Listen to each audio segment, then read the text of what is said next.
ഏറ്റവും പ്രധാനപ്പെട്ട കാരണം ഞാൻ പറയാം. പൊളിറ്റിക്കൽ റിട്ടയർമെൻറ്റ് കൊടുത്ത പ്രകാശ് ജാവ്ഡേക്കറെ കേരളത്തിൽ വന്നിട്ട് ചിപ്സും കഴിച്ച് 5 സ്റ്റാർ ഹോട്ടലിൽ താമസിക്കാൻ ഇങ്ങോട്ട് പറഞ്ഞു വിട്ടിരിക്കുകയല്ലേ. മൂപ്പർക്ക് കൊടുത്ത പൊളിറ്റിക്സിനെ കുറിച്ച് ഒരു ധാരണയില്ല. ജാവ്ഡേക്കർ വിളിച്ച സുരേന്ദ്രൻ ഫോൺ പോലും എടുക്കാറില്ല. ഞങ്ങൾ ഒരുമിച്ച് യാത്ര ചെയ്യാൻ കണ്ടിട്ടുള്ളതാണ്. പ്രകാശ് ജാവ്ഡേക്കർ വിളിച്ചുകൊണ്ടിരിക്കും, സുരേന്ദ്രൻ ഫോൺ എടുക്കില്ല. ഫോൺ എടുത്ത് ദീപിൻ്റെ കയ്യിലേക്ക് കൊടുക്കും. ഒരു വാല്യൂം ജാവ്ഡേക്കർ കൊടുക്കുന്നില്ല. പിന്നെ എങ്ങനെയാണ് സുരേന്ദ്രൻ ഇപ്പോഴും സർവൈവ് ചെയ്യുന്നത്? ഇത്രയും ഇലക്ഷൻസ് തോറ്റു, ഇപ്പൊ പാലക്കാട് ഇത്രയും വലിയ തോൽവി ഏറ്റുവാങ്ങി, എന്നിട്ടും സുരേന്ദ്രന്റെ പൊസിഷൻ ഒരു മാറ്റവും ഉള്ളതായിട്ട് നമുക്ക് തോന്നുന്നില്ല. എന്താണ് സുരേന്ദ്രന്റെ തുറുപ്പുചീട്ട്? എന്താണ് സുരേന്ദ്രന്റെ ഏറ്റവും വലിയ തുറുപ്പുചീട്ട് എന്ന് പറയുന്നത് സുരേന്ദ്രന്റെ എതിരാളികൾ പി കെ കൃഷ്ണദാസും എം ടി രമേശും ഒക്കെ ആണെന്നുള്ളതാണ്. അത് തന്നെയാണ് ഏറ്റവും വലിയ തുറുപ്പുചീട്ട്. അടുത്ത തലമുറയിൽ നിന്ന് ഒരാളെ വളർന്നു വരാൻ ഇവരെല്ലാവരും ചേർന്ന് സമ്മതിക്കില്ല. അവരേറ്റവും വലിയ തുറപ്പുചിട്ടെന്ന് പറയുന്നത് സുരേന്ദ്രൻ്റെ എതിരാളികൾ. ഇപ്പം ഉദാഹരണത്തിന് ആലോചിച്ച് നോക്കൂ. ഞാൻ ഇന്നലെ വളരെ രസകരമായിട്ടുണ്ട്, ഇന്നലെ BJP സംസ്ഥാന ഭാരവാഹി ഇവിടെ നടന്നല്ലോ, ശില്പശാല നടന്നല്ലോ. അതിനെക്കുറിച്ച് ഞാൻ പിന്നീട് പറയാം. ഇന്നലെ പി കെ കൃഷ്ണദാസും എം ടി രമേശും എൻ്റെ രാഷ്ട്രം പങ്കെടുത്തിട്ടില്ലല്ലോ. ഇതാണ് അവരുടെ ഏറ്റവും വലിയ ആയുധം. പങ്കെടുത്തിട്ടില്ല എന്ന് പറഞ്ഞൊരു മീഡിയ ന്യൂസ്. ഞാൻ ഈ വി എസ് ഫ്രാക്ഷനും പിണറായി ഫ്രാക്ഷനും തമ്മിൽ CPM ഏറ്റവും ശക്തമായ കലഹം നിൽക്കുന്ന കാലഘട്ടത്തിൽ പോലും VS പിണറായിയോ ഏതെങ്കിലും ഒരു സംസ്ഥാന സെക്രട്ടേറിയറ്റ് യോഗത്തിനോ കേന്ദ്ര കമ്മിറ്റി യോഗത്തിനോ PB യോഗത്തിനോ വിട്ടുനിന്നിട്ടുണ്ടോ? അവരതിനകത്തുപോയി പരസ്പരം അവരുടെ അഭിപ്രായങ്ങൾ രേഖപ്പെടുത്തുകയും ശക്തമായി വാദിക്കുകയും ചെയ്തിട്ടുണ്ട്. ഇവരുടെ ഏറ്റവും വലിയ ആയുധം വിട്ടുനിൽക്കലാണ്. ഈ വിട്ടുനിന്നുകൊണ്ട് എന്ത് സംഭവിക്കാൻ, എന്ത് ചേഞ്ച് സംഭവിക്കാനാണ്? സുരേന്ദ്രൻ ഇന്നലെ എല്ലാ കാര്യങ്ങളും സൗകര്യമായില്ലേ ഇവർ വിട്ടുന്നതുകൊണ്ട്? അതിനുള്ളിൽ പോയിട്ട് വിമർശനം ഉന്നയിക്കാനുള്ള ധാർമ്മികമായിട്ടൊരു ഉൾക്കരുത്ത് സുരേന്ദ്രൻ അപ്പുറത്ത് നിൽക്കുന്ന ആളുകൾക്കും ഇല്ല. ഇതാണ് പ്രശ്നം. BJP-യിലേക്ക് വരുന്ന ബിഗ് പേഴ്സണാലിറ്റീസ്, പഴയ ഇവരെയൊക്കെ യൂസ് ചെയ്യുന്നതിന് പരാജയപ്പെട്ടിട്ടുണ്ട്. അതോ ഇവർക്ക് പ്രവർത്തിക്കാനുള്ള സ്പേസ് ഇല്ല? എന്താണ് പ്രശ്നം? അവരെല്ലാം നിരാശരാണെന്നാണ് എനിക്ക് മനസ്സിലായിട്ടുള്ളത്. അവർക്കൊന്നും ഒരു സ്പേസും ഇല്ല, ഒരു റെസ്പെക്റ്റും അവർക്കൊന്നും എവിടെയും കൊടുക്കുന്നില്ല. അവർ യൂസ് ആൻഡ് ത്രോ പോലെയാണ്. വളരെ റെസ്പെക്റ്റഡ് ആയിട്ടുള്ള പദവിയിലിരുന്ന പല ആളുകളെയും കൊണ്ടുവന്ന് അപമാനിച്ച് അയക്കുന്ന സമീപനമാണ് സ്വീകരിച്ചിട്ടുള്ളത്. അതിന് എവിടെയില്ല.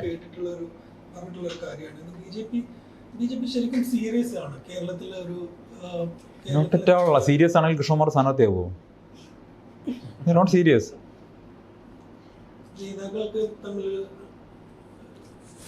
ഞാൻ ചോദിക്കട്ടെ, സ്വന്തം പാർട്ടിയുടെ ഇലക്ഷൻ ഫണ്ട് സ്വന്തം പാർട്ടി തന്നെ അടിച്ചു മാറ്റുന്ന വേറെ ഏത് പാർട്ടി ലോകത്തുണ്ടാവാം? അതിലപ്പുറം എന്താ ഉള്ളത്?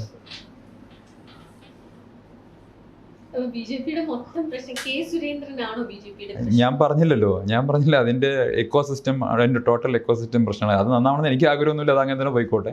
ഞാനതിന് പുറത്ത് പോകുന്ന ഒരാളാണ്. ഇപ്പം എനിക്ക് പറയാൻ സ്വാതന്ത്ര്യമുണ്ട്, പറയുന്നു. അപ്പോൾ സുരേന്ദ്രൻ പോയി നാളെ രമേശ് വന്നാലും ഇതൊക്കെ തന്നെയാവും അതിൻ്റെ ഉള്ളിലത്തെ അവസ്ഥ. അതുകൊണ്ട് ഈ സുരേന്ദ്രൻ അങ്ങനെ പോയിക്കോട്ടെ. ഉത്തരോത്തരം അദ്ദേഹം ഇങ്ങനെ അഭിവൃദ്ധി പ്രാപിച്ച് അവിടെ തന്നെ നിൽക്കട്ടെ. ഒരു നേതൃമാറ്റത്തിലൂടെ തീരാവുന്ന പ്രശ്നങ്ങളല്ലേ BJP-യിലുണ്ടായിരുന്നത്? സന്ദീപ് അങ്ങനെ പോകേണ്ട ഒരു കാര്യമുണ്ടായിരുന്നു? അത് നേതൃമാറ്റം എൻ്റെ പ്രശ്നമായിരുന്നില്ല. എൻ്റെ പ്രശ്നം എന്ന് പറഞ്ഞാൽ അതിൻ്റെ ഐഡിയോളജിക്കൽ ഇഷ്യൂവും അതിൻ്റെ ഉള്ളിലുള്ള വെറുപ്പും വിദ്വേഷവും സഹജീവി സ്നേഹമില്ലായ്മയും മനുഷ്യത്വമില്ലായ്മയായിരുന്നു എൻ്റെ പ്രശ്നം. അല്ലാതെ എൻ്റെ പ്രശ്നം അവിടെ A മാറി B പ്രസിഡന്റ് ആവുന്നുള്ള എൻ്റെ പ്രശ്നമേ അല്ല. ഞാൻ ഈ ടീമിന് വേണ്ടി കളിക്കാൻ ഉദ്ദേശിക്കുന്നില്ല. പിന്നെ ഞാൻ അയാളുടെ ആര് ക്യാപ്റ്റനായി എനിക്കെന്താ? അല്ലല്ലോ, ഞാൻ തലേദിവസം അല്ലല്ലോ പറഞ്ഞു. ഞാൻ എത്രയോ കാലം ഞാൻ അവിടെ പാലക്കാട് ഇലക്ഷന് ക്യാമ്പയിന് വരുന്നില്ല എന്ന് പറഞ്ഞ് വീട്ടിലിരുന്ന ആളാണ്. സ്റ്റേറ്റ് പ്രസിഡന്റ് വിളിച്ച് എനിക്ക് അതൊരു വളരെ ഞാൻ എഴുതിയിട്ടുണ്ട്. അതൊരു ചെയിൻ ഓഫ് ഇവൻസ് ആണെന്ന് ഞാൻ പറഞ്ഞിട്ടുണ്ട്. അതെനിക്ക് പറയാനാണെങ്കിൽ ഒരുപാട് കാലം വേണ്ടി വരും. പാലക്കാട് ജില്ലാ നേതൃത്വമായിട്ട് ബന്ധപ്പെട്ട് എൻ്റെ പ്രശ്നങ്ങൾ നേരത്തെ സംഘടനാ സെക്രട്ടറി സുഭാഷി ഉണ്ടായിരുന്ന സമയത്ത് അത് ഞാൻ പലപ്പോഴും മീഡിയയോട് പറഞ്ഞിട്ടുള്ളതാണ്. അദ്ദേഹം മുൻകൈ എടുത്ത് എന്നെ വീണ്ടും അവിടെ പരിപാടികൾ പങ്കെടുപ്പിക്കുകയും ഒക്കെ ചെയ്ത് ഞാൻ വന്നിട്ടുള്ളതാണ്. പക്ഷേ ഞാൻ ആ പരിപാടികൾക്ക് വരുന്നില്ല, ഞാൻ ക്യാമ്പയിനില്ല, ഞാൻ വയനാട്ടിലോ മറ്റോ പോയിക്കോളാം എന്ന് പറഞ്ഞതാണ്. പക്ഷേ സുരേന്ദ്രൻ പാലക്കാട് ഇല്ലെങ്കിൽ സ്വാഭാവികമായിട്ട് മീഡിയയുടെ ഒരു പ്രശ്നം വരുന്ന എഴുതിയിട്ടായിരിക്കാം എന്നെയും കൃഷ്ണകുമാറിനെ ഇരുത്തി. ഞാൻ പറഞ്ഞു എന്നെ ഇവിടെ വന്നാൽ അപമാനിക്കും, എനിക്കറിയാം, ഞാൻ വരുന്നില്ല എന്ന് പറഞ്ഞാണ്. ഉണ്ടാവില്ല എന്ന് ഉറപ്പ് വിളിച്ചു വരുത്തി ഞാൻ ക്യാമ്പയിനിൽ പങ്കെടുക്കാൻ തുടങ്ങി. പാർട്ടിക്ക് വേണ്ടി പരിപാടികൾ പങ്കെടുത്തു, ഹൗസ് ക്യാമ്പയിനിൽ പങ്കെടുത്തു, കാൻഡിഡേറ്റിനൊപ്പം പോയി, എല്ലാം ചെയ്ത് കഴിഞ്ഞ് ഞാൻ ആ കൺവെൻഷനും പോകുന്നില്ല എന്ന് കരുതിയത്. എനിക്കറിയാവുന്ന കൺവെൻഷൻ പോയത് സംഭവിക്കുന്നത്. പിറ്റേ ദിവസം കൊട്ടാരക്കര പരിപാടിക്ക് ഞാൻ പോകാമെന്ന് പറഞ്ഞപ്പോൾ എന്നെ നിർബന്ധിച്ച് വിളിച്ചു വരുത്തിയതാണ്. നിങ്ങൾ എന്തായാലും വേദിയിൽ ഉണ്ടാവണമെന്ന് പറഞ്ഞ് വിളിച്ചു വരുത്തിയതാണ്. അവിടെ നിന്നാണ് ഇൻസൾട്ട് ഉണ്ടായത്. ഒരാൾക്ക് എത്ര തവണ താങ്ങാൻ പറ്റും? അതിന് മുമ്പ് പ്രൈം മിനിസ്റ്റർ വന്ന പരിപാടി എന്നെ അറിയിച്ചില്ല, ഓൾ ഇന്ത്യ പ്രസിഡന്റ് വന്ന് അറിയിക്കില്ല, കേന്ദ്രമന്ത്രിമാർ വന്ന പരിപാടിയിൽ എന്നെ ഇതേപോലെ അവഹേളിച്ചു. ഇതെല്ലാം ഞാൻ പറയാതെ മാറ്റി വെച്ച കാര്യങ്ങൾ. ഇതെല്ലാം എനിക്ക് അതെല്ലാം അതാത് സമയത്ത് സംഘടനയുടെ ഉള്ളിൽ പറഞ്ഞിട്ടുണ്ട്. പിന്നെ സ്ഥിരമായി കംപ്ലയിൻറ്റ് ചെയ്യാൻ ഒരു കംപ്ലയിൻറ്റ് ബോക്സ് ആവാൻ താല്പര്യമില്ലാത്തതുകൊണ്ട് പലപ്പോഴും പറഞ്ഞിട്ടില്ല. നേരത്തെ പറയാൻ സംഘടനാ സെക്രട്ടറി ഉണ്ടായിരുന്നു. സംഘടനാ സെക്രട്ടറി BJP-യിൽ ഇല്ല. പിന്നെ ആരോട് പോയി പറയും? ഈ കൺവെൻഷന് സന്ദീപിനെ ആരായിരുന്നു വിളിച്ചത്? സ്ഥാനാർത്ഥി വിളിച്ചിട്ടുണ്ടായിരുന്നു. അവിടെ ഞാൻ ഉണ്ടാവേണ്ടതാണ് വേദിയിൽ എന്ന് നിർബന്ധിച്ച് പറഞ്ഞു.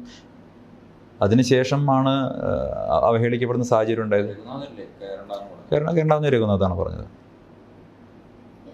അല്ല, ആ ഒരു ഇഷ്യൂ അതൊരു ഇഷ്യൂ, അത് ലാസ്റ്റ് എന്നെ ട്രിഗർ ചെയ്ത ഇഷ്യൂ അതാണ്. കാരണം എന്നെ അപമാനിക്കില്ലെന്ന് ഉറപ്പ് വരുത്തിയ ശേഷം വിളിച്ചു വരുത്തിയത് ചെയ്തപ്പോഴാണ് പ്രയാസമായത്. ഞാൻ പോകാതിരുന്ന് ഈ സാഹചര്യം ഒഴിവാക്കാൻ വേണ്ടി ആഗ്രഹിച്ച ആളാണ്. ഞാൻ പറയുന്നതൊക്കെ പറഞ്ഞു കഴിഞ്ഞാൽ ഇനിയിപ്പം വീണ്ടും പറയേണ്ട കാര്യം കോൺഗ്രസിന്റെ നിലപാട് എന്താണ്, അതാണ് അതിൽ ഞാൻ പറഞ്ഞല്ലോ. ഞാൻ BJP-യിലാണ് പ്രവർത്തിച്ചിട്ടുള്ളത്. അറ്റ് ദ സെയിം ടൈം ഒരു RSS സ്വയം സേവന നിലയിലേക്ക് ഞാൻ ശാഖയിൽ പോയിട്ടുണ്ട്, പരിപാടി ഞാൻ അതിൻ്റെ ക്യാമ്പുകളൊന്നും പങ്കെടുത്ത ആളല്ല. ഞാൻ മുന്നോട്ട് വെച്ചിട്ടുള്ള, അല്ലെങ്കിൽ ഞാൻ അന്നത്തെ കാലത്ത് മുന്നോട്ട് വെച്ചിട്ടുള്ള അവരുടേതായിട്ടുള്ള നിലപാടുകൾ, ആർഗ്യുമെൻറ്റുകൾ, അതിലെൻ്റെ പ്രയാസം ഞാൻ പറഞ്ഞിട്ടുണ്ട്. പക്ഷെ അല്ല, ഞാൻ പുറത്തു വന്ന് പറഞ്ഞല്ലോ. അതിനുള്ളിൽ നിന്നിട്ട് എങ്ങനെയാണ് പറയുന്നത്? അതിൻ്റെ ഉള്ളിൽ നിന്ന് പറയാൻ പറ്റില്ലല്ലോ. അതൊരു കേഡർ സംവിധാനമുള്ള സംഘടനയല്ലേ. അതിനുള്ളിൽ നിന്ന് പറയാൻ സ്പേസും ഇല്ലല്ലോ. പലരും ചോദിക്കുന്നത് നിങ്ങൾക്ക് സംഘടനയുടെ ഉള്ളിൽ നിന്ന് പൂരിതമായിരുന്നില്ലേ എന്ന് ചോദിക്കുന്നുണ്ട്. ഞാൻ ക്ലിയറായിട്ട് പറഞ്ഞു, ഞാൻ BJP-യിലാണ് ഉണ്ടായിട്ടുള്ളത്. ഞാൻ RSS. അപ്പോൾ അതുകൊണ്ട് തന്നെ ആ ചോദ്യത്തിന് പ്രസക്തിയില്ല. ഞാൻ BJP-ക്കകത്തുനിന്ന് കൊണ്ട് അങ്ങനെ പറയാൻ സ്പേസ് ഇല്ല. BJP-യിലകത്ത് അത്തരത്തിൽ ഇപ്പോൾ ഞാൻ നേരത്തെ പറഞ്ഞില്ല, ഇന്നലെ നടന്ന ശില്പശാല കാര്യം പറഞ്ഞല്ലോ. സംഭവിക്കുന്നത് പലരും പറയാനുണ്ട് നിങ്ങൾക്ക് പാർട്ടിക്കുള്ളിൽ പറഞ്ഞൂടെ. രാവിലെ 9 മണിക്ക് ചേരേണ്ട പരിപാടി സംസ്ഥാന ബാലയോഗം ഒരു 11 മണിയാകുമ്പോൾ ചായ കുടിച്ച് തുടങ്ങും. ചായയും വടയും തുടങ്ങും. 2 നേതാക്കന്മാരെ പ്രസംഗങ്ങളുണ്ടാവും ഒരു മണി വരെ. അത് നിങ്ങളെ സ്റ്റേറ്റ് പ്രസിഡന്റിൻ്റെ പ്രസംഗം ഒരു അരമണിക്കൂർ കവർ ചെയ്യാൻ മീഡിയനെ സമ്മതിക്കും, മീഡിയ പുറത്താക്കും. അത് കഴിഞ്ഞ് ഒരു മണി വരെ ഇവർ 2 പേര് പ്രസംഗം. ഉച്ചയ്ക്ക് 1 മണിക്ക് ഭക്ഷണം കഴിഞ്ഞ് 2 മണിക്ക് വീണ്ടും കൂടും. 4 മണി വരെ എവിടെയെങ്കിലും കോപ്പി പേസ്റ്റ് ചെയ്ത് കൊണ്ടുവന്ന 2 പ്രമേയങ്ങൾ വായിക്കും. ഒരു തരത്തിലുള്ള ചർച്ചയുണ്ടാവില്ല. 4 മണിക്ക് ട്രെയിനിന് സമയമായിട്ടുണ്ടാവും, എല്ലാവരും പിരിയും. ഇതിലപ്പുറം ഒന്നും BJP നടക്കുന്നില്ല. നമ്മൾ വിചാരിക്കും അവിടെ എന്തോ വലിയ സംഭവങ്ങളൊക്കെ നടക്കുന്നു, ഭയങ്കര ബ്രെയിനൊക്കെ ഉപയോഗിച്ചുകൊണ്ട് വലിയ സംഭവം, ഒന്നും അതിൻ്റെ ഉള്ളിൽ നടക്കാറില്ല. പുറമേ നിന്ന് എവിടുന്നോ ഡിസൈൻ ചെയ്ത് കൊണ്ടുവന്ന കുറേ കാര്യങ്ങൾ അടിച്ചേൽപ്പിക്കും, അത് എഴുതിയെടുക്കും, പോവും. ഇതിലപ്പുറം ഒന്നും നടക്കുന്നില്ല. പാലക്കാട് കോൺഗ്രസ് ജയിച്ചു കഴിഞ്ഞിട്ട് ആദ്യം പ്രകടനം നടത്തിയത് SDP. അപ്പോൾ ഒരു എക്സ്ട്രീമിൽ മറ്റേ എക്സ്ട്രീമിലേക്ക് പോയതായിട്ട് ഒരു ഫീലിംഗ് ഉണ്ടോ? UDF-ന്റെ പ്രകടനത്തിൽ എവിടെയും SDP ഉണ്ടായിരുന്നില്ല. അവിടെ ആർക്ക് വേണം പ്രകടനം നടത്താം. UDF-ന്റെ പ്രകടനത്തിൽ ഞാൻ പങ്കെടുത്ത ആളാണ്. UDF-ന്റെ പ്രകടനത്തിൽ എവിടെയും SDP ഉണ്ടായിരുന്നില്ല. SDP-യുടെ സഹായം, ജമാഅത്തെ ഇസ്ലാമിൻ്റെ സഹായമൊക്കെ ആവോളം വാങ്ങിയെടുത്തിട്ടുള്ളത് CPM പല രാഷ്ട്രീയ സാഹചര്യങ്ങളിലും PDP-യുടെ കൂടെ. അത് കഴിഞ്ഞിട്ട് ഇപ്പോൾ അവർ രാഷ്ട്രീയ സഹകാരം പ്രസംഗിക്കുകയാണ്. അതിലപ്പുറം ഒന്നും. SDP-യുടെയും ജമാഅത്ത് ഇസ്ലാമിയുടെയും രാഷ്ട്രീയത്തോട് സന്ദീപ് യോജിക്കുന്നുണ്ടോ? അതെങ്ങനെയാണ് ഞാൻ യോജിക്കുന്നത്? എൻ്റെ രാഷ്ട്രീയം കോൺഗ്രസിൻ്റെ രാഷ്ട്രീയമല്ലേ. കോൺഗ്രസിന്റെ രാഷ്ട്രീയത്തോട് ഞാൻ യോജിക്കുന്നു. കോൺഗ്രസിന്റെ ഒരു അൺഒഫീഷ്യൽ പാർട്ട്നേഴ്സിനെ പോലെയാണ് ജമാഅത്ത് ഇസ്ലാമി. അത് കോൺഗ്രസ് എവിടെയും പറഞ്ഞിട്ടില്ലല്ലോ. കോൺഗ്രസ് പറയാത്ത അതെങ്ങനെ കോൺഗ്രസ് പറയാത്ത കാര്യം ഞാൻ എങ്ങനെ അക്നോളജ് ചെയ്യുന്നത്? കോൺഗ്രസ് അത് പറഞ്ഞിട്ടില്ലല്ലോ, പിന്നെ ഞാൻ എന്തിനാ അത് അക്നോളജ് ചെയ്യുന്നത്? രാഷ്ട്രീയത്തോട് യോജിക്കുന്നു. അല്ല, അതെങ്ങനെയാണ് യോജിക്കുന്നത്? എൻ്റെ ഒരു രാഷ്ട്രീയം, ഞാൻ കോൺഗ്രസിന്റെ രാഷ്ട്രീയമല്ല. അപ്പൊ ഞാൻ വേറെ ഏതെങ്കിലും പാർട്ടി രാഷ്ട്രീയത്തോട് എങ്ങനെ യോജിക്കുന്നു? രണ്ടുപേരും അവർ ക്ലെയിം എടുത്തിട്ടുണ്ട്. പാലക്കാടുള്ള വിക്ടറിയിലും ക്ലെയിം എടുത്തിട്ടുണ്ട്. ഇതിനു മുന്നേ ലോക്സഭ ഇലക്ഷനിൽ അവർ കംപ്ലീറ്റ്ലി സപ്പോർട്ട് ചെയ്തിട്ടുണ്ട് UDF-നെ. ഞാനതാ പറഞ്ഞത്. SDP-യും ജമാഅത്തെ ഇസ്ലാമിയും ഒക്കെ കഴിഞ്ഞ കുറേ തെരഞ്ഞെടുപ്പുകളിൽ ആരെയൊക്കെ സപ്പോർട്ട് ചെയ്തിട്ടുണ്ട്? SDP-യുടെ വോട്ട് കോടിയേരി തലശ്ശേരിയിൽ മത്സരിക്കുമ്പോൾ വാങ്ങിയിട്ടില്ലേ? രാജ്മോഹൻ ഉണ്ണിത്താനെ പരാജയപ്പെടുത്താൻ വേണ്ടി വാങ്ങിയിട്ടില്ലേ? ജമാഅത്തെ ഇസ്ലാമി ദീർഘകാലം ഇടതുപക്ഷത്തിനെ പിന്തുണച്ചിട്ടില്ലേ? ജമാഅത്തെ ഇസ്ലാമിയുടെ വോട്ടിന് നന്ദി പറഞ്ഞുകൊണ്ട് പിണറായി വിജയൻ പത്രസമ്മേളനത്തിൽ പറഞ്ഞിട്ടില്ലേ? ദേശാഭിമാനി ലേഖനം ഉണ്ടായിട്ടില്ലേ? കോൺഗ്രസ് എവിടെയും ഇവരുടെ വോട്ട് അഭ്യർത്ഥിച്ചിട്ടില്ലല്ലോ. ജനാധിപത്യ രീതിയിൽ ഇലക്ഷൻ നടക്കുന്ന സമയത്ത് വോട്ട് ചെയ്യാനുള്ള അവകാശം എല്ലാവർക്കും ഉണ്ടല്ലോ. അതിനപ്പുറം ഞാൻ UDF-ന്റെ പ്രകടനത്തിൽ പങ്കെടുത്തതാണ്. UDF-ന്റെ പ്രകടനത്തിൽ എവിടെയും ഈ പറയുന്ന ഒരു പൊളിറ്റിക്കൽ പാർട്ടി ഉണ്ടായിട്ടില്ല. രാഹുൽ മാങ്കൂട്ടത്തിൽ ഇവരുടെ ഓഫീസിൽ പോവുകയും വോട്ട് അഭ്യർത്ഥിക്കുകയും ചെയ്തിട്ടുണ്ടല്ലോ. അതിന്റെ ഫോട്ടോസ് നമ്മളൊക്കെ ഞാൻ ഷൊർണൂർ ഇലക്ഷൻ മത്സരിക്കുന്ന സമയത്ത് CPM ഓഫീസിൽ പോയിട്ട് വോട്ട് അഭ്യർത്ഥിച്ചു. അതിന്റെ അർത്ഥം ഞാൻ CPM ആയിട്ട് രാഷ്ട്രീയ സഖ്യം ഉണ്ടെന്നാണ്. അതിനുള്ള മനുഷ്യരുടെ വോട്ട് അഭ്യർത്ഥിച്ചിട്ടുണ്ട്. അതിന്റെ വീഡിയോ ഞാൻ കാണിച്ചു തരാം. ഈ ഇലക്ഷന്റെ സമയത്ത് വോട്ടുള്ള എല്ലാവരുടെയും വോട്ട് അഭ്യർത്ഥിക്കും. വ്യക്തിപരമാണ് വോട്ട് എന്ന് പറയുന്നത്. ഞാൻ CPM ഓഫീസിനകത്ത് കയറി വോട്ട് അഭ്യർത്ഥിച്ച് ഇറങ്ങുന്ന വീഡിയോ ഞാൻ സ്ഥാനത്തായിരിക്കുമ്പോൾ കാണിച്ചു തരാം. അതിനർത്ഥം CPM BJP സഖ്യം ഉണ്ടായിരുന്നു ആ സമയത്ത് നിന്നാണ്? അല്ലല്ലോ. CPM പോലെയാണ് SDPI. ആ വ്യക്തികൾ ഒരു ഓഫീസിനകത്തിരിക്കുന്ന ആളുകളെ കയറി കണ്ട് അല്ലെങ്കിൽ ഇൻഡിവിജ്വൽസിനെ കണ്ട് വോട്ട് അഭ്യർത്ഥിക്കാൻ സ്ഥാനാർത്ഥിക്ക് അവകാശമുണ്ട്. അത് ജനാധിപത്യ അവകാശമാണ്. ആ സ്ഥാനാർത്ഥിയുടെ അവകാശത്തെ നമ്മളെങ്ങനെയാണ് ചോദ്യം ചെയ്യുക? അല്ല, അത് കഴിഞ്ഞ് SDPI നടത്തിയ റാലിയെ കുറിച്ച് അല്ല, SDPI റാലിയത്തെ SDPI ചോദിക്കേണ്ടത്. UDFന്റെ ജാഥയിൽ എവിടെ SDPI ഉണ്ടായിരുന്നില്ല, ഞാൻ കണ്ടിട്ടില്ല. SDPIയും വെൽഫെയർ പാർട്ടിയും UDFിലേക്ക് എടുക്കുകയാണെങ്കിൽ സന്ദീപന്റെ അങ്ങനെ എടുക്കാനുള്ള പ്ലാനിനെ പറ്റി എന്താ അഭിപ്രായം? അങ്ങനെ പ്ലാൻ ഉണ്ടെന്ന് എനിക്കറിയില്ല. ഞാൻ അഭിപ്രായം പറയേണ്ടതില്ല. അങ്ങനെ അഭിപ്രായം ഉണ്ടെന്ന് എനിക്ക് തോന്നുന്നില്ല. ഞാൻ അറിഞ്ഞിട്ടുമില്ല. അങ്ങനെ ചർച്ച പോലും നടന്നിട്ട് എനിക്കറിയില്ല. അറിയാത്ത കാര്യത്തെക്കുറിച്ച് ഞാൻ എന്തിനാ അഭിപ്രായം പറയുന്നു? പാലക്കാട് ഇലക്ഷൻ കഴിഞ്ഞിട്ട് ഈ കോൺഗ്രസിന്റെ വിക്ടറി ഇപ്പോഴത്തെ BJPക്ക് കുറെ പ്രശ്നങ്ങൾ പല സ്ഥലത്തും പലരും പറയും. വയനാട്, പാലക്കാട് മുനിസിപ്പാലിറ്റി. BJPയുടെ ഒരു ഇതെന്താണ് പൊളിറ്റിക്കൽ സിറ്റുവേഷൻ എന്താണ്? നേരത്തെ സൂചിപ്പിച്ച പോലെ തന്നെ BJPയുടെ ഇപ്പം തൃശ്ശൂർ ജയിക്കാണ്ടായ സാഹചര്യം CPM ജയിപ്പിച്ചു കൊടുത്ത ഒരു ഇലക്ഷൻ കൂടിയാണ്. പിന്നെ സുരേഷ് ഗോപി എന്ന് പറയുന്ന വ്യക്തിക്ക് കിട്ടിയിട്ടുള്ള കുറേ വോട്ടാണ്. പൊളിറ്റിക്കൽ വിക്ടറി അല്ല. പൊളിറ്റിക്കൽ വിക്ടറി BJPക്ക് കേരളത്തിൽ കിട്ടിയിട്ടില്ല. അതിൻ്റെ ഏറ്റവും വലിയ ഉദാഹരണമാണ് പാലക്കാട് ഇലക്ഷൻ. പാലക്കാട് ഇലക്ഷൻ BJPയുടെ അല്ലെങ്കിൽ RSSൻ്റെ ഏറ്റവും കേരളത്തിലെ ഏറ്റവും പ്രധാനപ്പെട്ട കേന്ദ്രം. ആ കേന്ദ്രത്തിൽ അവർ രാഷ്ട്രീയമായി വിജയം നേടുമെന്ന് പ്രഖ്യാപിച്ച് സംഘടനാപരമായ ശക്തി കൊണ്ട് ഇലക്ഷൻ ജയിക്കും എന്ന പ്രതീക്ഷയിലാണല്ലോ സംസ്ഥാന ജനറൽ സെക്രട്ടറി സ്ഥാനത്തെയാക്കുന്നത്. ഇപ്പോൾ ശോഭാ സുരേന്ദ്രനെ പോലെ ഏറ്റവും ജനകീയ മുഖമുള്ള ഒരു സ്ഥാനാർത്ഥിയെ അവിടെ നിർത്താതെ, അല്ലെങ്കിൽ കൂടുതൽ വോട്ട് പിടിക്കാൻ സാധ്യത മറ്റൊരാളെ നിർത്താതെ വെറും സംഘടനയുടെ കരുത്തുകൊണ്ട് ജയിക്കുമെന്നാണല്ലോ അവർ അവകാശപ്പെട്ടത്. അപ്പോൾ അതിൻ്റെ അർത്ഥം എന്താ? ഇപ്പോൾ പറയുന്നത് ഞങ്ങൾക്ക് അത്ര വോട്ടില്ല എന്നാണ് പറയുന്നത്. അതിൻ്റെ അർത്ഥം സംഘടനാപരമായി കേരളത്തിൽ BJPക്ക് ജയിക്കാൻ കഴിയില്ല, അവർ ഏറ്റവും ശക്തമായ സ്ഥലത്ത് പോലും എന്ന് അവർ തന്നെ അക്നോളജ് ചെയ്തിരിക്കുകയല്ലേ ഇലക്ഷൻ കഴിഞ്ഞപ്പോൾ. ശോഭാ സുരേന്ദ്രനെ നിർത്തിയിരുന്നെങ്കിൽ കുറച്ചുകൂടി ബെറ്റർ ചാൻസസ് ഉണ്ടാവുമായിരുന്നു. ഞാൻ ആദ്യമേ പറഞ്ഞിട്ടുണ്ടല്ലോ, ശോഭാ സുരേന്ദ്രൻ BJPയുടെ ഏറ്റവും പ്രധാനപ്പെട്ട ഒരു മുഖമായിരുന്നു. സ്വാഭാവികമായിട്ടും അവർക്ക് കൂടുതൽ പ്രവർത്തിക്കാൻ കഴിയുമായിരുന്നു. റിസൾട്ട് എന്താകുമായിരുന്നു എന്ന് ഞാൻ പറയുന്നില്ല. പക്ഷേ നിലവിലുള്ള സ്ഥാനാർത്ഥിയോടുള്ള വലിയ എതിർപ്പ്, സ്ഥാനാർത്ഥി നിർണ്ണയവുമായി ബന്ധപ്പെട്ട വലിയ പ്രശ്നങ്ങൾ, ഇത് ഞാൻ മാത്രമല്ല, അവിടുത്തെ മുനിസിപ്പൽ ചെയർപേഴ്സൺ പ്രമീള തുറന്നു പറഞ്ഞല്ലോ. അപ്പം ഞാൻ കോൺഗ്രസ് എന്ന് പറയുകയാണ് എന്ന് വിചാരിക്കാം. BJPയുടെ സംസ്ഥാന കമ്മിറ്റി അംഗവും പാലക്കാട് മുനിസിപ്പൽ ചെയർപേഴ്സണുമായ പ്രമീളയാണ് തുറന്നു പറഞ്ഞത്. BJPയുടെ ദേശീയ കൗൺസിൽ അംഗവും കേരളത്തിലെ ഏറ്റവും തലമുതിർന്ന നേതാവ് രാജഗോപാലിന് ശേഷം ഇപ്പോൾ ഉള്ള കേരളത്തിലെ ഏറ്റവും പ്രധാനപ്പെട്ട നേതാവായിട്ടുള്ള N ശിവരാജൻ തുറന്നു പറഞ്ഞു. ഞാൻ ആക്ഷേപം ഉന്നയിച്ച അതേ പ്രഭാരിക്ക് നേരെ അദ്ദേഹം ഉന്നയിച്ച വാക്കുകൾ എന്തൊക്കെയാണ് അവിടെ പറയാൻ പറ്റുമോ? അദ്ദേഹം BJPക്ക് അകത്തു നിന്നിട്ടാണ് പറഞ്ഞത്. ഇത് അവരുടെ കുഴപ്പമാണ്. അവരാണ് അതിന് മറുപടി പറയുന്നത്. 2 ജില്ലാ കമ്മിറ്റികളും പാലക്കാട്, തൃശ്ശൂർ സന്ദീപിനെതിരെ പരാതി കൊടുത്തതിൻ്റെ അടിസ്ഥാനത്തിലാണ് സന്ദീപിനെ സംസ്ഥാന കമ്മിറ്റി വാർത്താസ്ഥാനം നീക്കുന്നത്. അത് കഴിഞ്ഞ് സുരേന്ദ്രൻ മുൻകൈ എടുത്താണ് സന്ദീപിനെ തിരിച്ച് സംസ്ഥാന കമ്മിറ്റിയിലേക്ക് കൊണ്ടുവരുന്നത്. തെറ്റാണ്. അത് കഴിഞ്ഞിട്ട് പിന്നെ വയനാട് തെരഞ്ഞെടുപ്പിൽ സുപ്രധാനമായിട്ടുള്ള ഒരു ചുമതലയും സന്ദീപിന്. അപ്പോൾ അത് കഴിഞ്ഞിട്ട് നിങ്ങൾ തമ്മിൽ തെറ്റാനുള്ള